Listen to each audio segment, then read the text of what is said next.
citizens of the United States being surveilled pursuant to an order that has now been acknowledged by the very court that issued the order, that are based on fraudulent representation. In fact, evidence specifically changed by the very FBI lawyer who was in charge of this.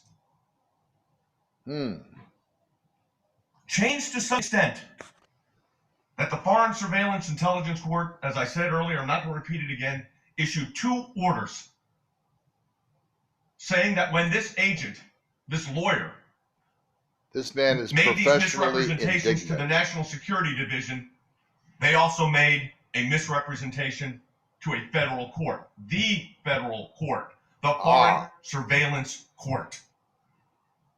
A court where there are no defense witnesses. A court where there is no cross-examination. It's a court based on trust. That trust was violated. And then the director of the Federal Bureau of Investigation, James Comey, decides he will leak a memo of a conversation he had. Wait, James Comey is what about now? With the President of the United States. The President of the United States. Leaking the memo purpose, he said. He's leaking the memo for purpose. To obtain the appointment of a special counsel. I see. And lo and behold, a special counsel was appointed. Like Ken Starr? And it just so happens that FBI agent, lawyer, on the FISA court, became a lawyer for the Mueller investigation. I see. Only to be removed because of political animus and bias found by the Inspector General. Then we have a special counsel investigation. Lisa Page, Agent Strzok, I'm not going to go into the details. You know them. Oh, I know them, huh? They're not in controversy, they're uncontroversial. Agent Facts Strzok. are clear. They're not in controversy, they're incontrovertible. But bother your sense there. Even a little bit. Even a little bit. That Bob Mueller allowed the evidence on the phones of those agents to be wiped clean while there was an investigation going on by the Inspector General. Now, if you did it, Manager Schiff, if you did it, Manager Jeffries, if I did that, if anyone did it, we'd be in trouble. Their serious trouble is they get fired. Bob Mueller's explanation for it is, I don't know what happened. I don't know what happened. I can't recall conversations. You can't view this case in a vacuum.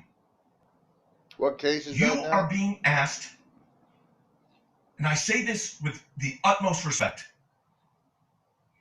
you are being asked to remove an elected president. Like, no, you elect.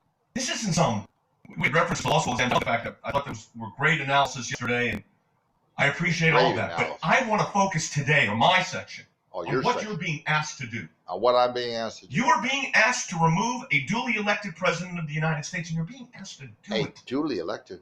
In an election year. I thought I was being asked to remove him from ballot. Election year. Oh, in election year. There are some of you in this chamber right now that would rather be someplace else. And that's why we'll be brief. I enjoy this time. I understand.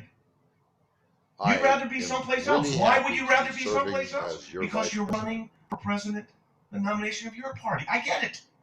You're running for president nomination of your party? This is a serious deliberative situation. Relatively incoherent, man. You're being asked to remove a duly elected president of the United States. This is the greatest deliberative body on earth. It sounds like P.T. Barnum. The greatest deliberative body on earth. So we have special counsel. So we have special counsel. And we got. And for a moment, putting yourselves in the shoes of this president or president of the situation. Number 4, Department of Justice. His wife is working for the. Oh, no, his wife. Research on him. On life. Communicating. I'm losing track. With the foreign former spy. A former spy now. Okay. Christopher Steele to put together the dossier, and it's being handled by Christopher Steele through Nellie Orr, to her husband, then the fourth-ranking member at the Department of Justice, Bruce Orr, and all of this is going on. All these people serve. And he doesn't want to tell, and he's testified to this, he doesn't want to tell everybody what he's doing because he's afraid he might have to stop. Might have to stop. How did this happen?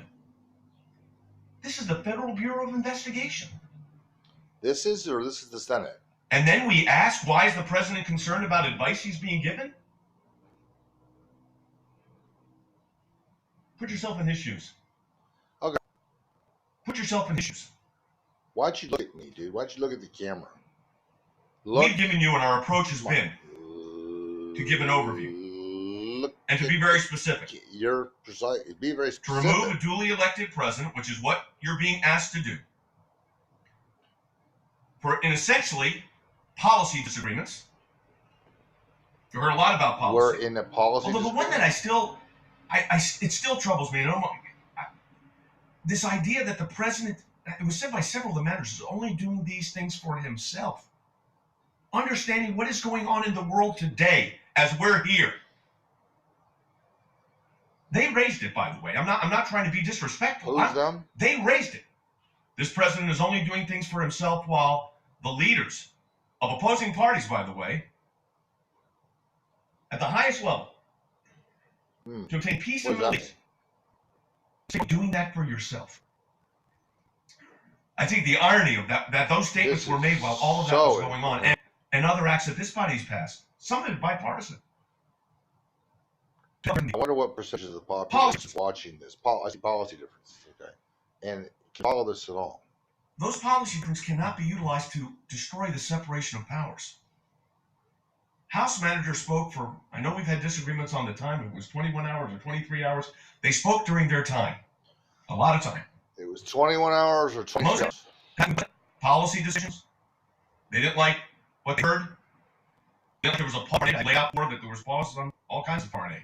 It's not the first president to do it. One thing I'm trying to understand from the manager's perspective, and maybe it's not fair to ask the manager because you're the boss. But remember the whole idea that this was a dire national security threat, a danger to our nation? We had to get this over here right away. It had to be done before Christmas.